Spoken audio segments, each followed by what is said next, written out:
এত কিছুর পরও ইরান আক্রমণের সব ধরনের প্রস্তুতি সম্পূর্ণ করেছে ইসরায়েল। যে কোনো সময় তেহরানের পরমাণু স্থাপনাগুলোকে লক্ষ্য করে হামলা চালাতে পারে নেতানিয়াহু, এমনটাই দাবি করেছে যুক্তরাষ্ট্র ভিত্তিক সংবাদ মাধ্যম CNN। সাম্প্রতিক সময়ে আন্তর্জাতিক অঙ্গনে অন্যতম আলোচিত ইস্যু হয়ে উঠেছে ইরানের পরমাণু স্থাপনাগুলোতে সম্ভাব্য হামলার আশঙ্কা।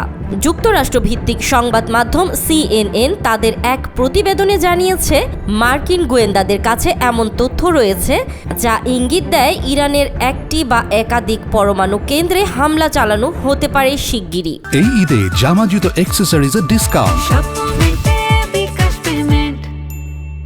বিশ্লেষকদের মতে এই ধরনের হামলার আশঙ্কা কেবল ইরানের অভ্যন্তরীণ নিরাপত্তাই নয়, গোটা মধ্যপ্রাচ্য অঞ্চলের রাজনৈতিক স্থিতিশীলতার জন্য হুমকি হয়ে দাঁড়াতে পারে। ইরানের পরমাণু কর্মসূচি ঘিরে ইসরায়েল ও যুক্তরাষ্ট্রের সঙ্গে দীর্ঘদিন ধরে যে টানাপোড়েন চলছে তারই ধারাবাহিকতায় এই আশঙ্কার সামনে এসেছে বলে মনে করা হচ্ছে। CNN এর বরাতে জানা যায়, যুক্তরাষ্ট্রের প্রতিরক্ষা ও গোয়েন্দা কর্মকর্তারা পরিস্থিতির উপর নিবিড় পর্যবেক্ষণ করছে এবং সম্ভাব্য প্রতিক্রিয়ার জন্য প্রস্তুতি নিচ্ছেন। যদিও মার্কিন সরকার আনুষ্ঠানিকভাবে এ বিষয়ে কোনো মন্তব্য করেনি, তবে কূটনৈতিক মহলে ব্যাপক আলোচনা শুরু হয়েছে। ইরানের পক্ষ থেকে এখনো এ বিষয়ে আনুষ্ঠানিকভাবে প্রতিক্রিয়া আসেনি, তবে দেশটির প্রতিরক্ষা বাহিনী আগেই হুঁশিয়ারি দিয়েছিল যে দেশের পরমাণু স্থাপনাগুলোর নিরাপত্তা নিশ্চিত করতে প্রয়োজনীয় সব ব্যবস্থা নেওয়া হয়েছে।